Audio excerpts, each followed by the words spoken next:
పవన్ కళ్యాణ్ గారు సినిమాల్లో నటించటం ఏమో నాకైతే తెలియదు, కానీ ఎందుకంటే నేను సినిమాలో చాలా తక్కువగా చూశాను ఆయన సినిమాలు. గోకులంలో సీత, కుటుంబ శంకర్, అత్తారింటికి దారేది, ఈ సినిమాలు చూశాను. కానీ ఈ సినిమాల్లో కొంత కామిక్గా కొంత సీరియస్ యాక్షన్ లేదు, కొంత కామెడీ చేసే యాక్షన్. కానీ అసలు నిజ జీవితంలోకి రాజకీయాల్లోకి వచ్చేటప్పటికి నాకు తెలిసి సినిమా ఫీల్డ్లో అత్యున్నతంగా ఇచ్చేటువంటి అవార్డు దాదా ఫాల్కే అవార్డు. కొంచెం పైకి వెళ్తే భారతదేశంలో దాటి ముందుకెళ్తే ఆస్కార్ అవార్డు. అసలు ఇవి 2 అవార్డులు రాజకీయాల్లో పెడితే నాకు తెలిసి రాజకీయాల్లో పవన్ కళ్యాణ్ గారు ఉన్నంత వరకు ఆయనకి తప్ప ఈ అవార్డులు ఇంకెవరికి రావు. అంటే నేను అతిశయోక్తిగా చెప్పటంలా, ఇప్పుడు సుగాలి ప్రీతికి సంబంధించి ఆమె కోసం మాట్లాడిన వీడియోలన్నీ వేస్తే మళ్ళీ అదేదో మిక్సింగ్ చేసినట్టు అవుద్ది, కాబట్టి నేను దాని జోలికి వెళ్ళను.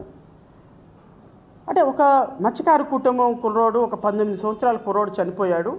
ఎఫ్ఐఆర్ కాపీ ప్రకారం అతను చంపబడ్డాడు. ఆ కుటుంబానికి 1 ఇయర్ అయినప్పటికి కూడా పోస్ట్ మార్టం జరగలేదని అప్పట్లో ఉన్నటువంటి సమస్య.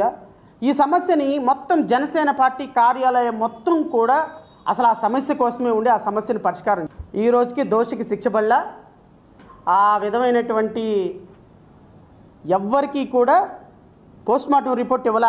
గౌరవ ఒబామా గారి యొక్క ఆలోచన ప్రకారం పోస్ట్ మార్టం రిపోర్ట్లో దోషులు ఎవరో తెలుసుకోవాలా, దోషులు ఎవరో తెలియదు, ఆ నిందితులను పట్టుకోలేదు, వాళ్ళకి శిక్ష వేయించలేదు, పోస్ట్ మార్టం రిపోర్ట్ ఇవ్వలేదు కదా. ఎందుకు ఇవ్వలేదనే ప్రశ్నకి మీకు ఒక 5 నిమిషాల్లో సమాధానం దొరుకుతుంది. 2021 జనవరి 27న అనుమానాస్పద రీతిలో చనిపోయాడు ఒక ఇంజనీరింగ్ విద్యార్థి. ఏం చేయాలి? మీరు గెలిపిస్తారా ఇలాంటి వాళ్ళు? అది పాప వాళ్ళకేం తెలీదు, వాళ్ళకేం తెలియక వాళ్ళు ఏదో బాధితులను ఏదో మాట్లాడారని. ఎందుకు బాధితులను పట్టుకోలేదు, ఎందుకు నిందితులను పట్టుకోలేదు, ఎందుకు పోస్ట్ మార్టం రిపోర్ట్ ఈ రోజు వరకు రాలేదు అంటే దానికి కారణం ఈ శివాని ఇంజనీరింగ్ కాలేజీ ఎండి ఎవరైతే ఉన్నారో, నిందితులుగా ఉన్న వాళ్ళు ఎవరైతే ఉన్నారో వాళ్ళు జనసేన పార్టీలో ఈ ప్రభుత్వం వచ్చిన తర్వాత జాయిన్ అయిన కారణంగా నిందితులను కాపాడేటువంటి ఒక బృహత్తరమైనటువంటి ప్రణాళిక మన గౌరవ ఒబామా గారు తీసుకున్నారు. తానేటి శ్రీధర్ ఏమండి, ఇతన్ని కలిసినటువంటి మినిస్టర్ నాదెండ్ల మనోహర్.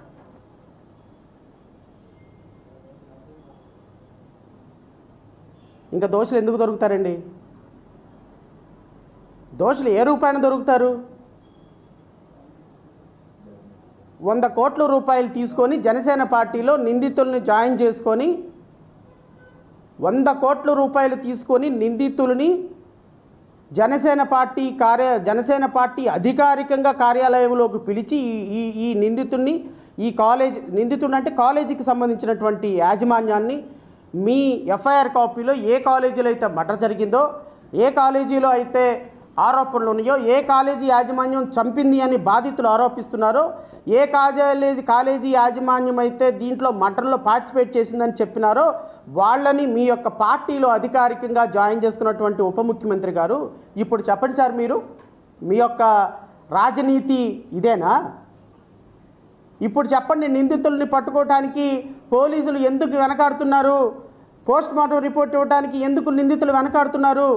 ఎందుకు ఆడుతున్నారు అంటే వీళ్ళు అధికారికంగా మీ పార్టీలో చేరి 100 కోట్ల రూపాయలు మీకు ఫండ్ ఇచ్చిన కారణంగా మీరు ఈ పార్టీకి సంబంధించి ఈ కేసుకు సంబంధించి ఎటువంటి ఆదేశాలు ఎటువంటి ఇన్వెస్టిగేషన్ చేపట్టొద్దు అని ఆదేశాలు మౌలికంగా మీరు జారీ చేశారు అనేది ప్రాథమికమైనటువంటి సమాచారం.